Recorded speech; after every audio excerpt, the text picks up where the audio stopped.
Bismillah. Assalamualaikum warahmatullahi wabarakatuh.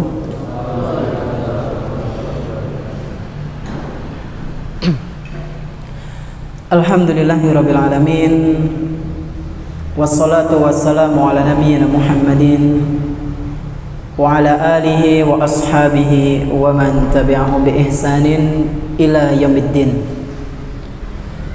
Asyhadu an la ilaha illallah wahdahu la syarika lah wa asyhadu anna Muhammadan abduhu wa rasuluhu la nabiyya ba'dah. Alhamdulillah, segala puji hanya milik Allah Subhanahu wa taala, di mana Dia telah memberikan kepada kita semuanya nikmat yang begitu banyak.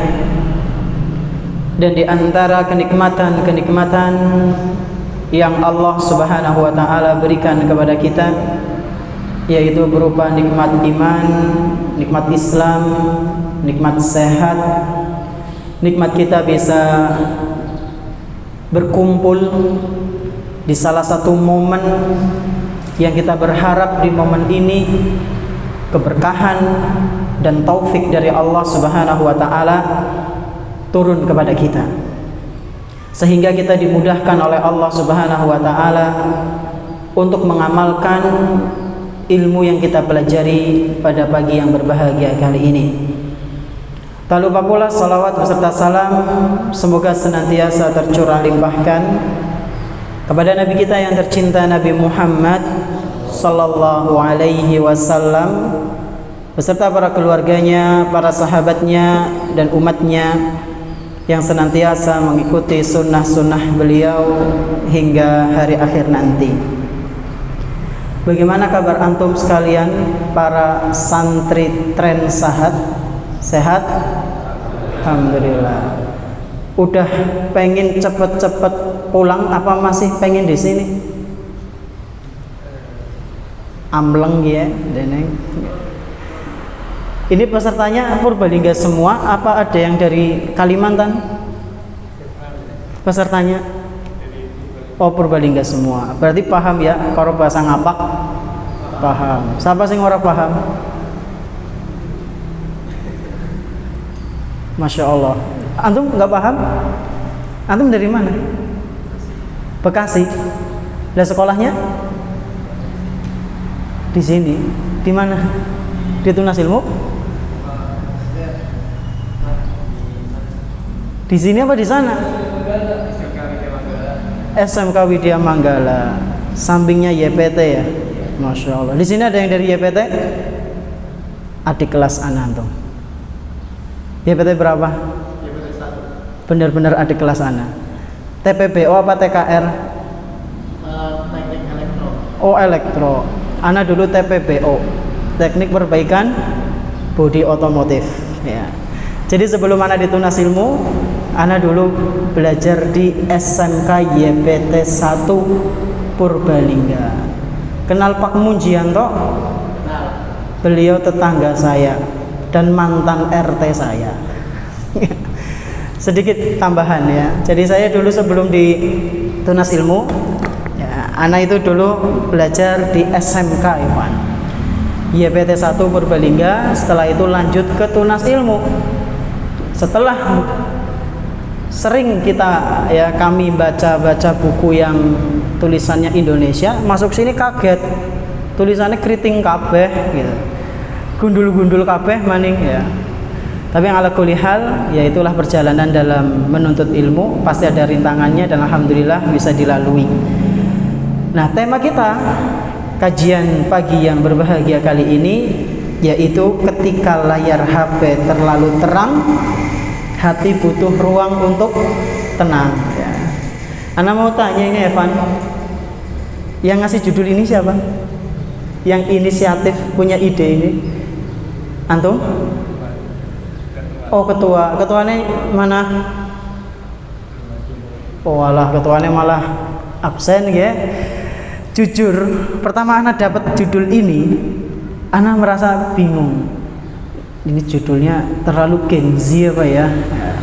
Sementara anak gennya kan beda ya. Tahun 90-an. Sementara tema anak-anak sekarang ini kayaknya. Terus Ana coba pikir, ini bahas apa ini? Ya. Ketika layar HP terlalu terang, hati butuh ruang untuk tenang. Maka setelah Ana pikir-pikir, sepertinya ini bahas tentang perlunya kedekatan kita kepada Allah Subhanahu wa Ta'ala. Ya. Dan insya Allah pada pagi hari ini kita akan bahas hal-hal yang berkaitan dengan hati seseorang yang jauh dari ketenangan, ya. Dan bagaimana cara-cara supaya kita bisa meraih ketenangan. Nah, sebelum itu, teman-teman sekalian rahimani wa rahimakumullah, yang namanya kebahagiaan dan ketenangan adalah dua hal yang berbeda. Bahagia, gembira, senang, dan apa tadi? Ketenangan. Itu adalah dua hal yang apa? Berbeda. Belum tentu orang yang bahagia, belum tentu orang yang zahirnya senang, dia hatinya tenang. Belum tentu. Akan tetapi orang yang hatinya tenang, dia merasa nyaman, tentram, sudah pasti apa? Bahagia. Buktinya apa Ustaz? Buktinya Fir'aun. Siapa yang nggak kenal Fir'aun? Siapa yang belum pernah dengar kata Fir'aun? Fir'aun, teman-teman sekalian, betapa kayanya dia, betapa berkuasanya Fir'aun. Mungkin jika boleh kita katakan, dia adalah manusia yang pada zaman itu berhasil mendapatkan apa saja yang ada di dunia ini. Bisa dikatakan seperti itu. Fir'aun, bahkan saking berkuasanya dia, sampai-sampai berani ngaku sebagai apa? Tuhan. Ya, subhanallah, sampai-sampai ngaku Tuhan. Dia berbahagia atas apa yang dia lakukan, gembira, senang. Pokoknya yang gak patuh, bunuh. Dan mereka harus tunduk kepada Fir'aun. Akan tetapi, apakah dengan kekayaan dan kekuasaan yang dimiliki oleh Fir'aun ini menunjukkan bahwasanya dia mendapatkan ketenangan jiwa, Ikhwan? Jawabannya tidak. Fir'aun meskipun dia kaya, meskipun dia memiliki kekuasaan yang sangat besar, akan tetapi dia terhalang dari yang namanya ketenangan. Buktinya apa? Buktinya banyak sejarah yang menyebutkan bagaimana Fir'aun itu tidak tenang dalam menjalani kehidupan. Contoh, ketika Fir'aun mulai mendengar akan ada seorang bayi laki-laki yang siap mengkudeta dia, dalam tanda kutip ya, mengkudeta dalam tanda kutip. Fir'aun mendengar nanti kerajaannya ini akan runtuh. Nanti Fir'aun akan dilengserkan, bahasanya seperti itu. Maka setelah mendengar kabar seperti itu, Fir'aun langsung melakukan sebuah tindakan yang sangat keji. Tindakan apa itu? Apa? Membunuh semua bayi laki-laki. Subhanallah. Saking apanya? Saking gak tenangnya. Dia khawatir nanti kerajaannya runtuh. Akhirnya dia bunuh semua anak laki-laki. Yudzabbihuna abna'akum wa yastahyuna nisa'akum. Fir'aun membunuh anak-anak laki kalian dan membiarkan anak-anak perempuan. Tapi pada akhirnya ternyata yang ditargetkan oleh Fir'aun malah diasuh di dalam kerajaannya Fir'aun. Subhanallah. Ini diantara buktinya. Bukti lainnya, ketika Fir'aun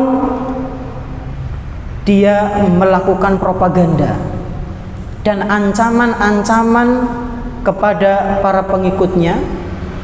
Apabila ada yang sampai mengikuti Musa alaihi salam, maka akan siap-siap untuk dibunuh, disalib, dan siksaannya itu enggak tanggung-tanggung, ikhwan.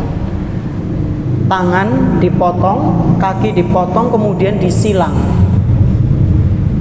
Itu ancaman dari Fir'aun. Dan biasanya orang kalau sudah ngasih ancaman itu menunjukkan kepanikan yang sangat luar biasa, enggak tenang, padahal dia memiliki kerajaan yang besar. Ini contohnya yang menunjukkan bahwasanya tidak mesti orang yang gembira secara zahir hatinya itu tenang. Berbeda halnya dengan para nabi, teman-teman sekalian, azani Allah wa iyyakum. Para nabi dan orang-orang soleh yang mana mereka hidup penuh dengan keimanan, maka mereka akan mendapatkan ketenangan secara batin dan kebahagiaan secara zahir. Contohnya siapa Ustaz? Contohnya Ashabul Ukhdud. Antum pernah mendengar kisahnya Ashabul Ukhdud? Mereka adalah sekelompok manusia yang beriman kepada Allah, akan tetapi mereka disiksa di dalam parit. Jadi raja yang zalim pada saat itu membuat parit yang sangat besar dan sangat panjang. Orang-orang yang beriman mereka dimasukkan ke situ dan mereka dibakar hidup-hidup. Ya. Mereka tetap merasakan ketenangan. Kenapa? Karena ada keimanan di dalam hatinya. Contoh lain, Bilal bin Rabah radhiyallahu anhu, meskipun disiksa di tengah panasnya matahari, bahkan ditindihi oleh batu yang besar, bahkan sebagian ahli sejarah sampai mengatakan panas matahari pada saat itu jika kita naruh daging sapi mateng. Subhanallah. Panasnya kayak ngapa? Daging sapi rendang mentah ditaruh di atas perutnya Bilal. Itu sebagian ahli sejarah ada yang sampai mengatakan daging itu bisa sampai matang. Ini menunjukkan saking apa? Saking panasnya. Saking panasnya. Tapi apakah kemudian Bilal merasa panik? Merasa terancam dengan hal yang akan membuat dia itu lepas dari keimanannya? Tidak. Bilal tetap tenang.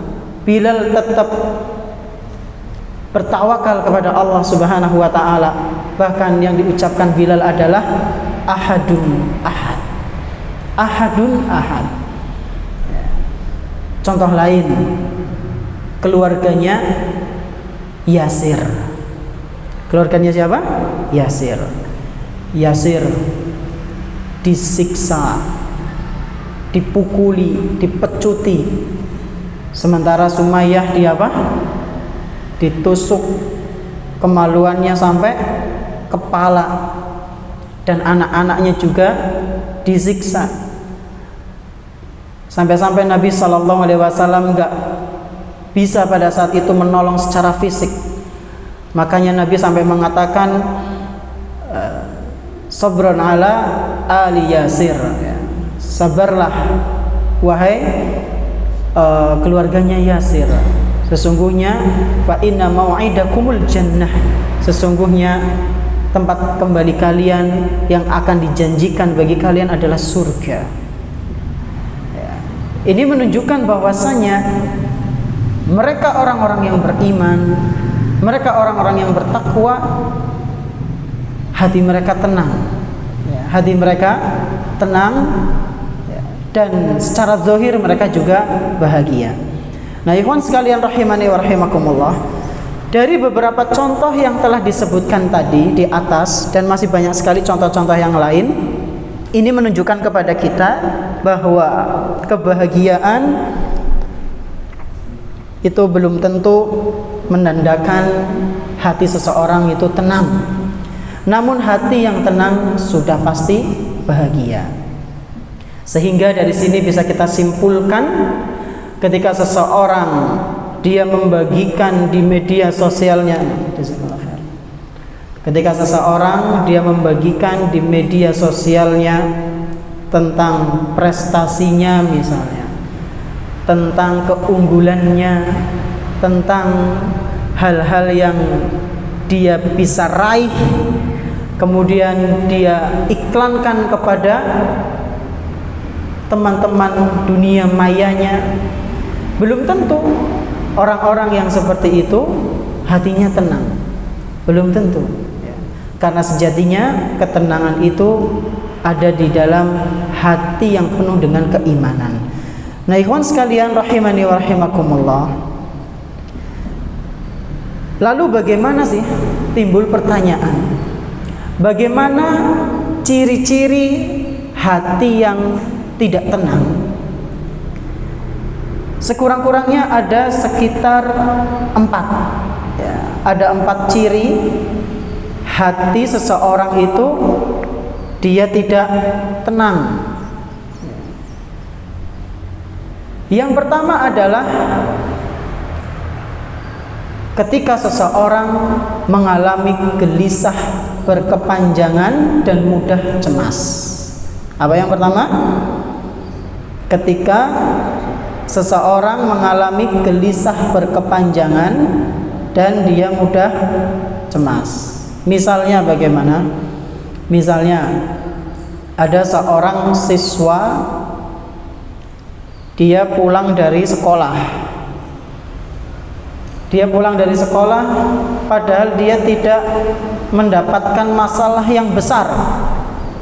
Dia tidak mengalami masalah yang besar dalam hidupnya yang dia hadapi.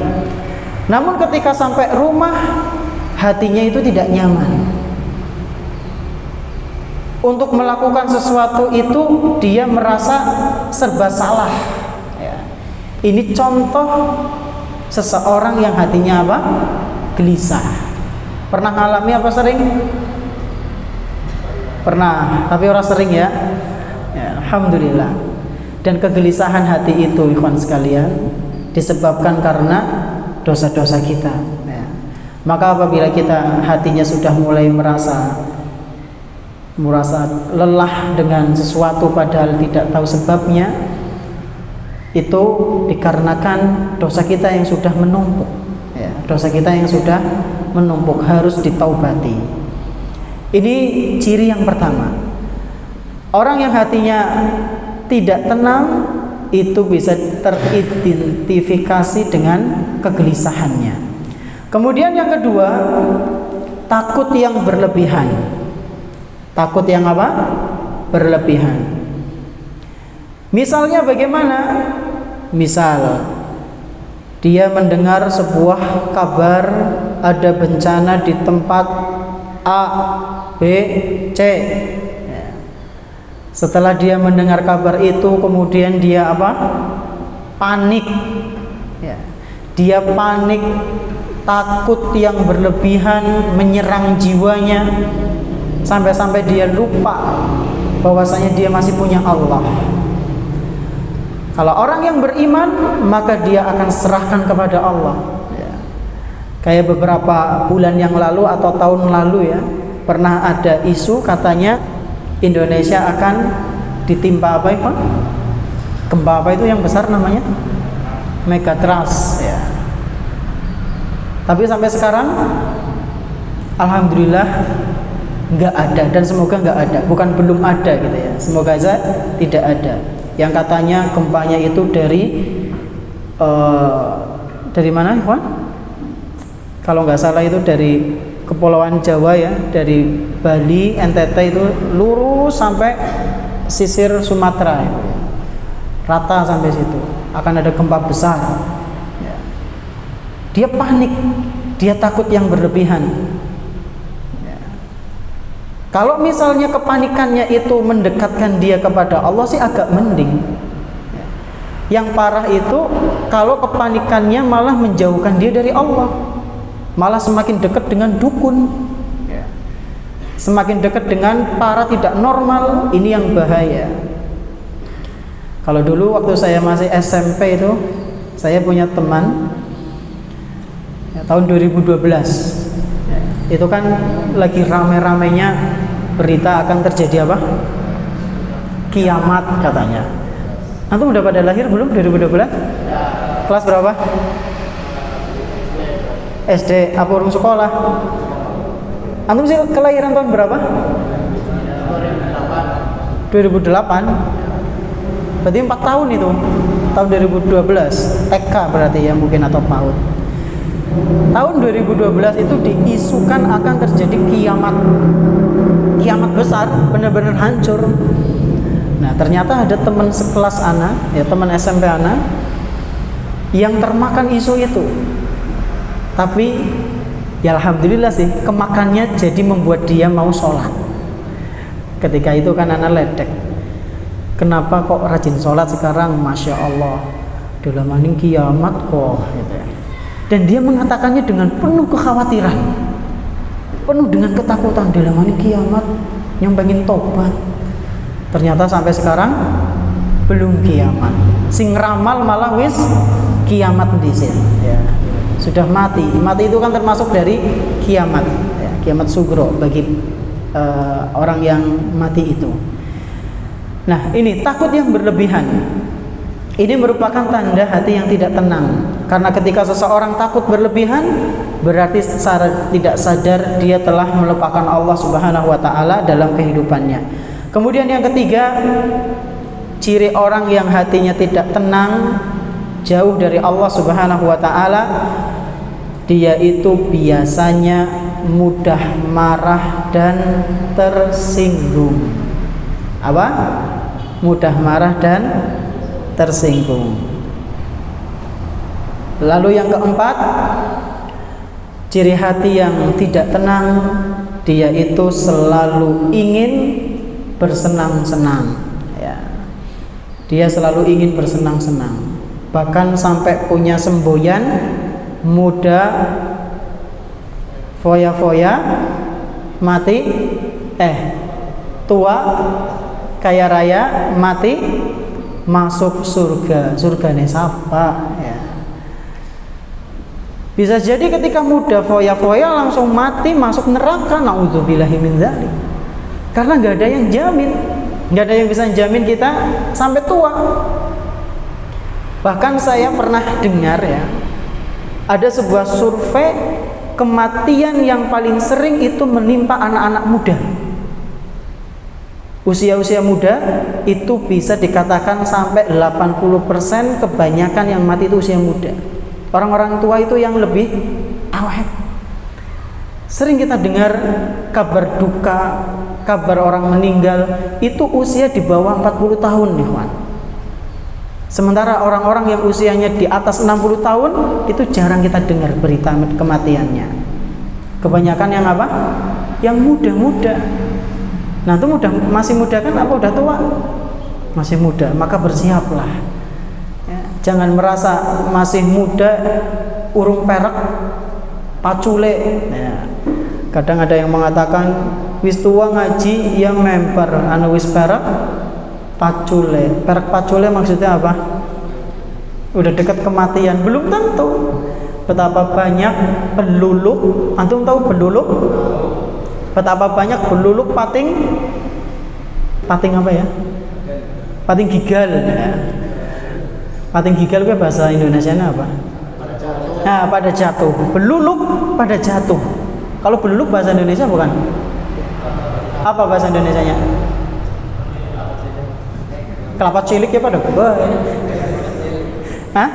Kelapa kecil ya, kelapa-kelapa yang kecil itu. Betapa banyak kelapa-kelapa kecil yang jatuh duluan, sementara kelapa-kelapa yang cengkir, cengkir itu apa?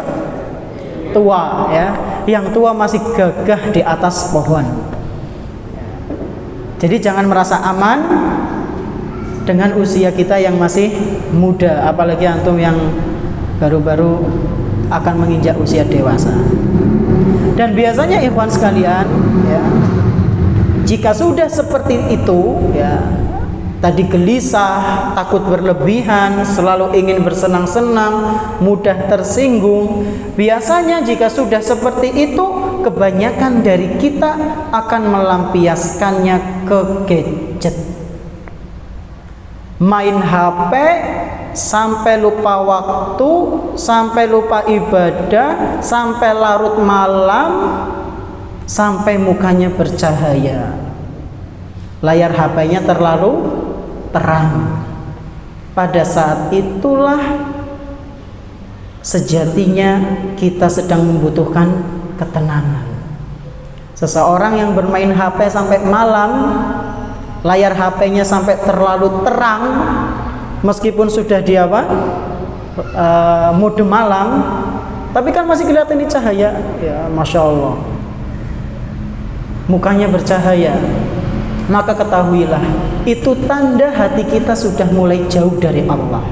Itu tanda diri kita itu sedang mencari ketenangan. Tapi seringkali kita tidak merasakannya. Nah, ikhwan sekalian rahimani wa rahimakumullah, perlu kita ketahui bersama, segala kegelisahan dan kegundah-gulanaan itu semua disebabkan karena dosa-dosa yang kita lakukan. Kecemasan, rasa takut yang berlebihan, mudah marah dan tersinggung, atau yang semisalnya, itu semua karena kita terlalu jauh dari Allah.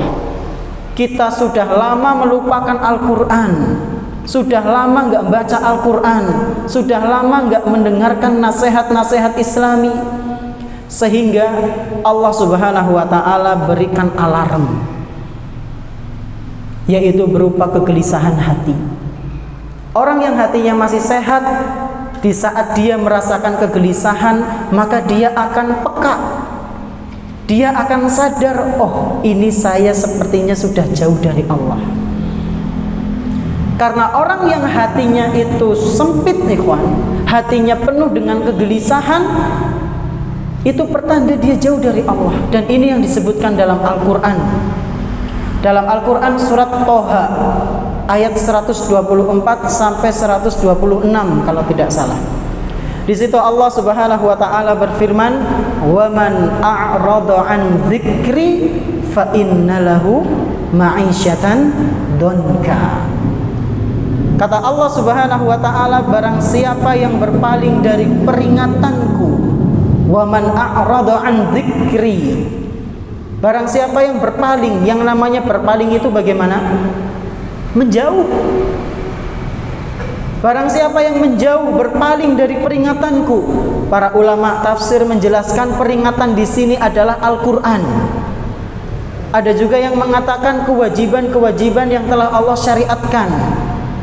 Jadi kalau bisa kita ringkas, barang siapa yang meninggalkan Al-Quran dan tidak menunaikan kewajiban-kewajiban Allah, maka apa balasannya? Kata Allah Subhanahu wa Ta'ala, fa innalahu ma'isyatan donka, maka dia akan mendapatkan kehidupan yang sangat sempit. Tanda kehidupan yang sangat sempit itu bagaimana? Yaitu dia selalu gelisah dalam menghadapi situasi, dalam menjalani kehidupannya sehari-hari. Fa innalahu ma'isyatan donka. Enggak cukup sampai di situ. Nanti di hari kiamat dia akan dibangkitkan dalam keadaan tidak bisa melihat. Apa kata Allah Subhanahu wa Ta'ala? Wa nahsyuruhu yaumal qiyamati a'ma. Dan nanti di hari kiamat kami akan bangkitkan mereka dalam keadaan buta. Padahal dahulu dia bisa apa, ikhwan? Melihat. Tapi nanti di akhirat dia akan buta. Kenapa? Karena dia telah melupakan Al-Quran. Karena dia tidak peduli dengan Islam. Dia tidak peduli dengan syariat-syariat Allah. Maka buta nanti di hari kiamat. Ketika itu mereka bertanya kepada Allah, qala rabbi lima hasyartani a'ma wa qad kuntu basira. Dia bertanya kepada Allah, ya Allah, wahai Rabbku, kenapa engkau bangkitkan aku dalam keadaan buta? Wa qad kuntu basira. Padahal dulu ketika di dunia aku bisa melihat, ya Allah.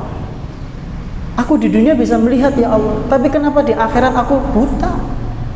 Maka kata Allah Subhanahu wa Ta'ala, qala kadzalika atatka ayatuna fanasitaha wa kadzalikal yauma tunsa. Demikianlah balasan bagi orang-orang yang dahulu melupakan ayat-ayat Allah. Dulu kalian di dunia melupakan ayat-ayat kami. Kalian tidak peduli dengan Al-Quran, nggak mau belajar Iqra, dengan berbagai macam alasan sing jerene wis kadung tua, isin nek ning TPQ karo bocah-bocah TK ya. Alhamdulillah di sini pada bisa baca Quran kan? Alhamdulillah. Dulu anak itu belajar Al-Quran kelas 2 STM. Alhamdulillah, itu rata-rata kelas berapa? Kelas 2, ada kelas 3? Apa kelas 2 semua?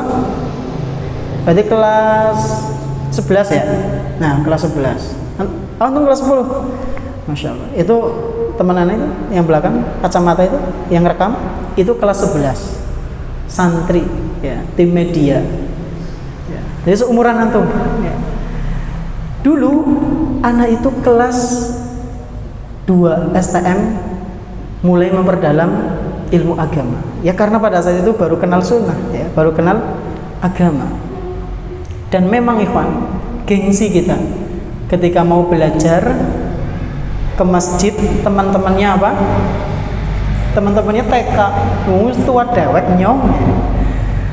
Masa anak STM ngaji A, Ba, Ta, sampingnya TK wis Iqra 6. Izin apa orang? Izin. Dulu masih izin. Tapi saya berpikir, ya, ana merenung, kalau ana seperti ini terus belajar merasa gengsi, belajar nggak mau karena takut direndahkan orang lain, maka selamanya ana nggak akan bisa baca Quran. Maka pada saat itu ana langsung berinisiatif bagaimana caranya bisa baca Quran, yaitu dengan cara privat. Akhirnya dengan cara apa? Privat. Ketika itu ana ngaji sama kakak kelas ana. Saat itu masih belum mondok. Sama kakak kelas ana yang sekarang di radio. Siapa yang tahu? Dia sekarang di radio. Siapa yang tahu? Santri-santri. Ustadz siapa? Ustadz Tias. Ustadz Tias Wibo. Itu beliau yang sangat-sangat berjasa sampai membuat anak ya alhamdulillah mandan mending baca Qur'annya ya. Sebelumnya anak nggak tahu belas. Iqra cuma sampai Iqra 5. Dari SD kemudian melalui zaman fatrah vakum sampai SMK ya. SMP anak nggak ngaji.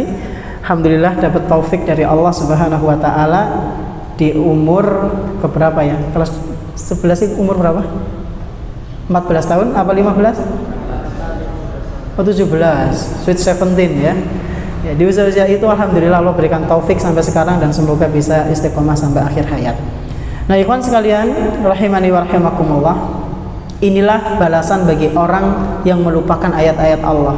Maka dia akan jauh dari ketenangan, dia akan merasakan kesempitan, dan nanti di hari kiamat na'udzubillahi min dzalik, dia akan dibangkitkan dalam keadaan buta. Kemudian yang terakhir yaitu beberapa cara supaya kita bisa meraih hati yang tenang, agar hati kita tidak tersibukkan dengan hal-hal yang kurang bermanfaat ya. Sekurang-kurangnya ada sekitar 5 cara yang insya Allah bisa membantu kita untuk meraih ketenangan hati. Yang pertama adalah tentu memperbanyak zikir kepada Allah Subhanahu wa taala. Dan yang namanya zikir itu, teman-teman sekalian, ikhwan rahimani wa rahimakumullah, yang namanya zikir itu cakupannya luas. Enggak cuma subhanallah, alhamdulillah, la ilaha illallah, Allahu akbar, enggak cuma situ.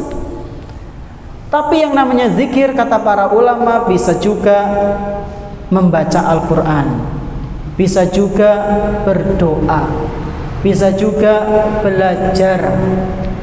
Belajar itu termasuk apa? Zikir. Berarti ini antum sedang melakukan salah satu sebab supaya antum bisa meraih ketenangan. Orang yang belajar kemudian setelah belajar hatinya tenang, ini pertanda bahwasanya belajarnya benar, baik dari metodenya atau antum ketika niat dalam belajar. Tapi akan menjadi pertanyaan besar ketika seseorang ngaji, setelah ngaji malah semakin gemerungsung, setelah ngaji tidak tenang. Padahal kajian itu yang dicari adalah ketenangan, bukan kesenangan.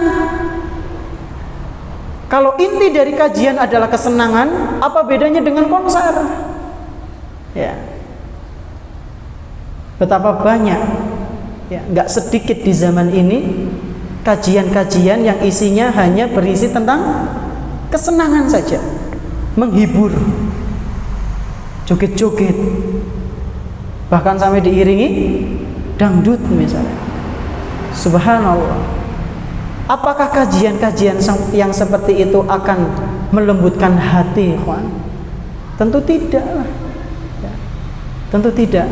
Maka perbanyaklah zikir, di antaranya adalah dengan menghadiri majelis-majelis taklim.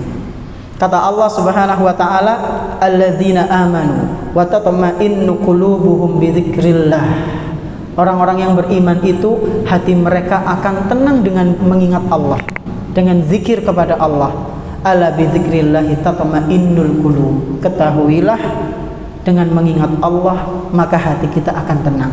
Ini dalam Al-Qur'an surat Ar-Ra'd ayat 28. Ini cara yang pertama. Kemudian cara yang kedua adalah menyadari betapa berharganya waktu. Menyadari betapa berharganya waktu. Insya Allah nanti di akhir sesi ana izin ngasih pertanyaan ya. Ini ada 3 buku bagi yang bisa jawab insya Allah. Dan ini ada 4 macam buah bagi yang ngisi materi. Apa antum bagian? Ya nanti bisalah pertanyaan bonus kalau masih ada waktu ya. Yang kedua, apa tadi? Menyadari betapa berharganya waktu. Ketika seseorang menyadari bahwa waktu luang yang dia miliki itu sangat berharga, maka dia tidak akan menggunakan waktunya untuk hal-hal yang kurang bermanfaat. Ketika seseorang menyadari apa ya kawan?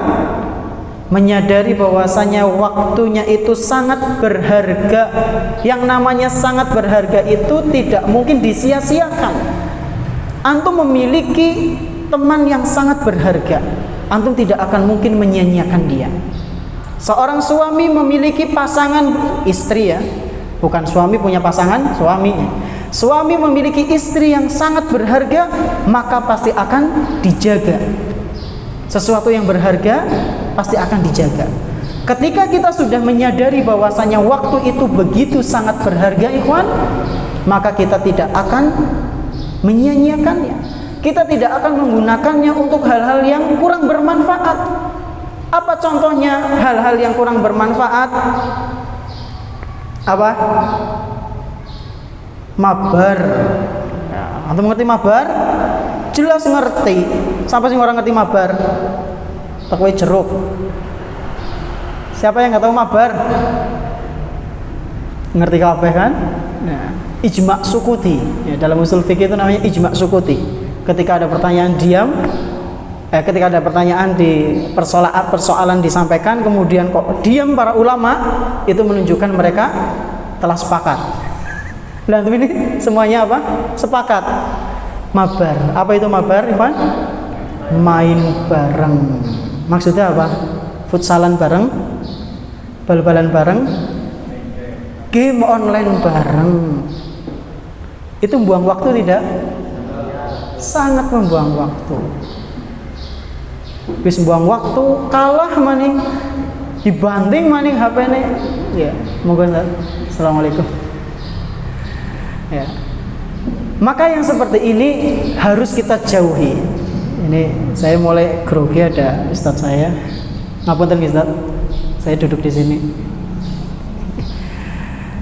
Jadi, langsung ngeblank ini, gelisah, tanda hati tidak tenang ya. Jadi kawan sekalian rahimani wa rahimakumullah, perlu kita ketahui bersama bahwa waktu luang dan tubuh yang sehat adalah dua nikmat besar yang harus kita jaga, yang harus bisa kita manfaatkan untuk hal-hal yang baik, jangan untuk hal-hal yang tidak baik. Contohnya seperti tadi nge-game ya. Udah habis waktu, habis kuota ya. Bahkan ada yang sampai nyuri-nyuri wifi ya. Wifi ini tangganya di apa? Dibobol misalnya. Ini udah melakukan kezoliman juga. Maka harus kita perhatikan. Jangan sampai kita termasuk dari orang-orang yang merugi. Di mana Nabi SAW pernah mengingatkan, nikmatani maghbunun fihi makatsirun minan nas. Ada dua nikmat yang Allah Subhanahu wa taala karuniakan kepada hamba-hambanya, akan tetapi banyak di antara mereka yang melalaikan dua nikmat tersebut. Apa itu? As-sihhatu wal faragh. Kesehatan dan waktu luang.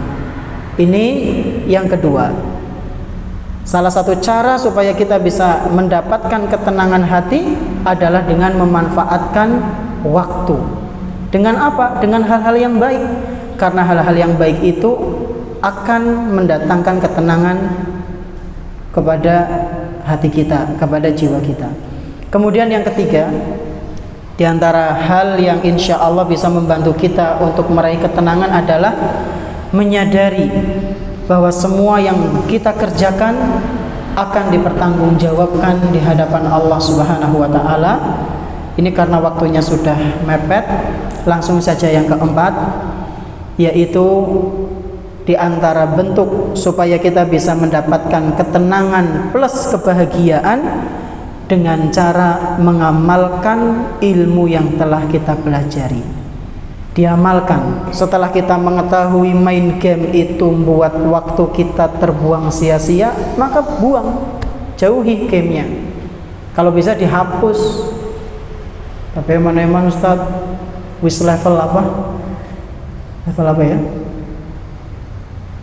Mortal apa ya? Anda pernah dengar mortal? Mortal itu apa? Karena saya kan menghadapi santri, kadang santri itu kasusnya gitu, sebagian. Ada yang katanya mortal, ada katanya apa lagi? Apa lagi Mas? Hah? Epic? Epic, hafal ya. Apa lagi? Dan yang semisalnya. Sayang Ustadz kalau dihapus, nanti diulangi lagi. Ya berarti belum siap untuk jadi lebih baik ya. Harus dihapus itu, harus dihapus. Pernah ada dulu ya seseorang, dia hijrah. Sebelum hijrah dia itu suka mendengarkan musik-musik. Zaman dulu itu kan download musik belum semudah sekarang ya. Jadi dia dulu waktu itu mendapatkan musik-musik dari perjuangan yang luar biasa. Akhirnya setelah dia hijrah, sudah tahu musik itu dilarang dan harus dijauhi, dia itu ngapus album per album bertahap ya. Misalnya album dari band ini minggu pertama dihapus, lalu band yang berikutnya minggu kedua, dan dia merasa berat katanya. Aduh berat banget ngapus itu ya. Tapi pada akhirnya dimudahkan oleh Allah dan semuanya sudah dihapus, dan sekarang sudah tidak bermusik lagi dia. Memang bertahap. Begitu pula dengan menjauhi game, harus bertahap. Kalau bisa ya langsung saja ya. Yang keempat apa? Mengamalkan ilmu yang telah dipelajari. Kata Allah Subhanahu wa taala, "Man 'amila shalihan min dzakarin aw unsa wa huwa mu'minun falanuhyiyannahu hayatan thayyibah." Kata Allah Subhanahu wa taala, barang siapa yang mengerjakan amal soleh, baik itu laki-laki maupun perempuan, dan dia adalah seorang mukmin, maka kata Allah Subhanahu wa taala, kami pasti akan memberikan kepada dia kehidupan yang baik, kehidupan yang tentram, dan kami akan berikan balasan ya, walanajziyannahum ajrahum bi ahsani ma kanu ya'malun. Dia akan mendapatkan kehidupan yang baik, kehidupan yang tentram di dunia dan di akhirat, dan dia juga akan mendapatkan tambahan balasan nanti di akhirat berupa surga atas apa yang mereka lakukan. Kemudian yang terakhir adalah memperbanyak doa. Supaya hati kita bisa meraih ketenangan, maka jangan sampai lupa doa. Bagaimana doanya? Di antaranya adalah yang diajarkan oleh Nabi sallallahu alaihi wasallam, yaitu Allahumma ati nafsi taqwaha wa zakkiha anta khairun man zakkaha anta waliyuha wa maulaha. Ini dalam hadis riwayat Imam Muslim. Siapa yang sudah hafal doa ini, angkat tangan. Belum ada? Kita coba hafalkan ya. Coba ikuti. Allahumma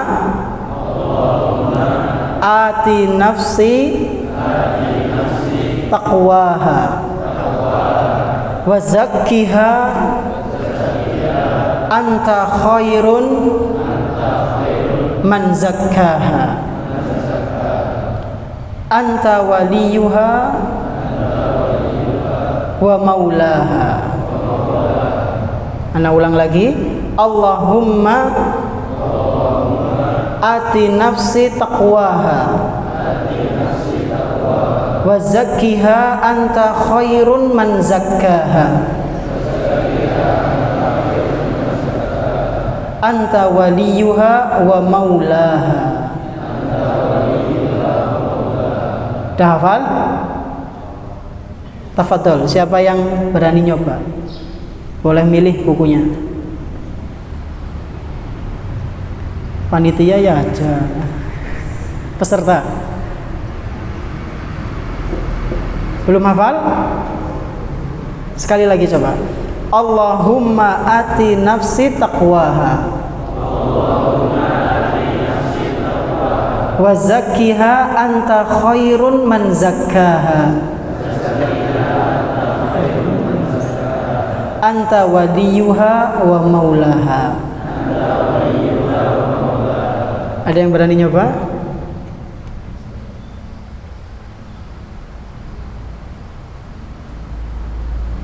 Ini kayaknya lancar. Ada yang berani? Ini dituntun. Oh, ada yang berani?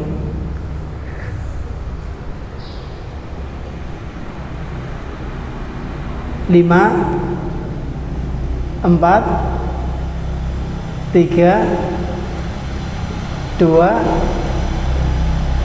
1,5, 1,5,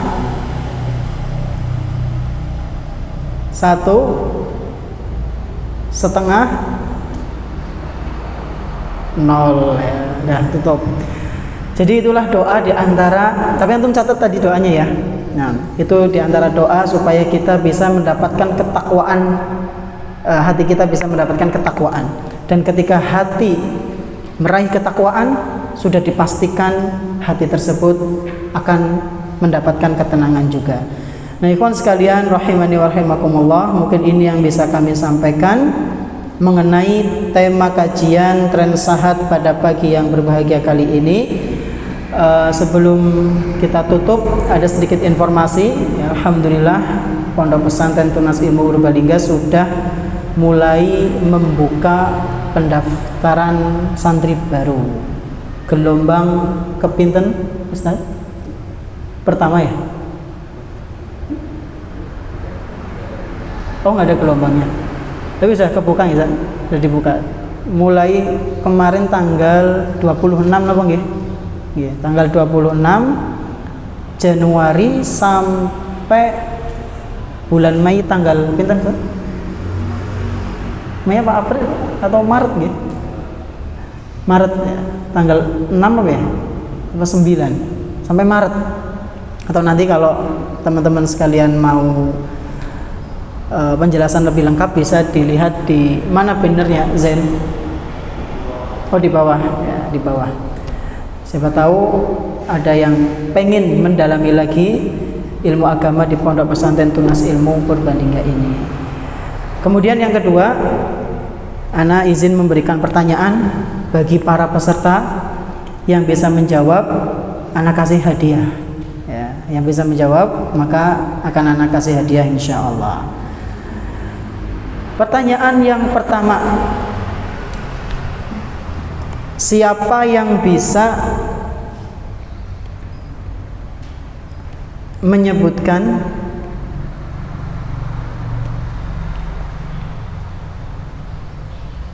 dalil dari Al-Quran bahwasanya orang yang berpaling dari peringatan Allah Subhanahu wa ta'ala, dia akan mendapatkan kehidupan yang tidak menenangkan. Tafadhol.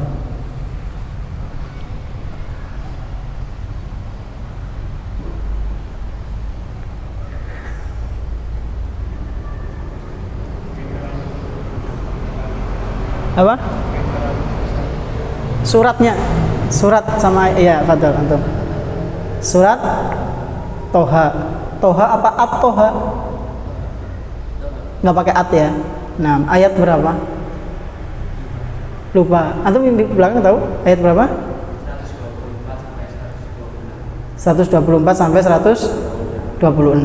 Masya Allah. Yang mana ini berarti? Hah? Dua. Antum buah ya, yang nggak pakai ayat ya. Ya, buah apa? Fadol.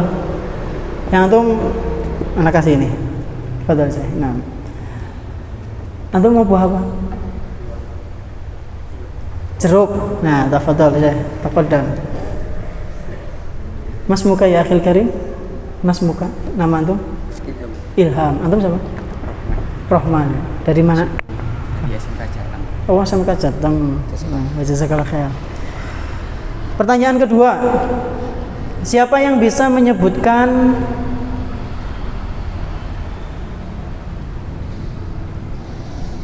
beberapa cara tadi, 5 cara agar kita bisa meraih ketenangan hati? Tafadhol. Antum dulu kan yang tadi. Ya. Cara agar dapat meraih hati yang tenang adalah yang pertama memperbanyak zikir, yang kedua menyadari betapa berharganya waktu, yang ketiga menyadari bahwa setiap apa yang kita perbuat akan bertanggung jawab dan berat, yang keempat mengamalkan ilmu yang dipelajari, dan yang terakhir memperbanyak doa. Masya Allah. Antum bisa menyebutkan tanpa membaca? Ya coba. Yang pertama yaitu memperbanyak zikir, yang kedua menyadari betapa berharganya waktu, yang ketiga menyadari bahwa apa yang kita perbuat akan bertanggung jawab di akhirat, memperbanyak doa, dan juga yang terakhir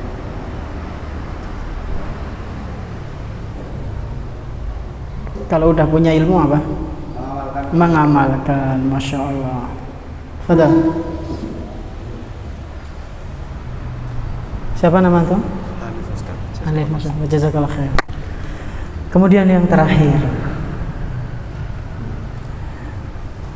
Apa tadi ya?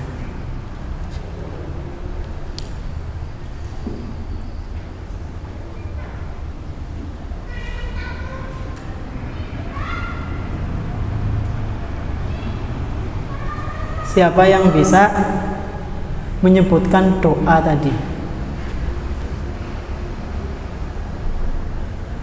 Doa yang kita hafalkan bersama. Masih durung hafal. Fadol. Ada enggak?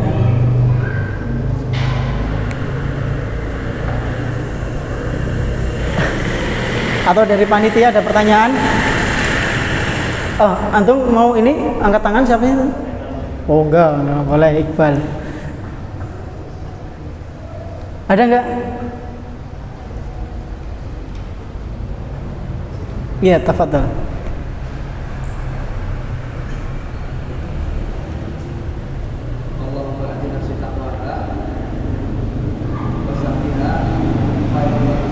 Wa zakkiha anta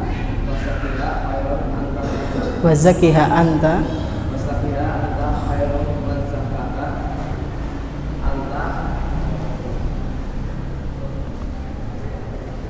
anta anta wali. anta waliyuha wa maulaha. Masya Allah, coba ulang lagi.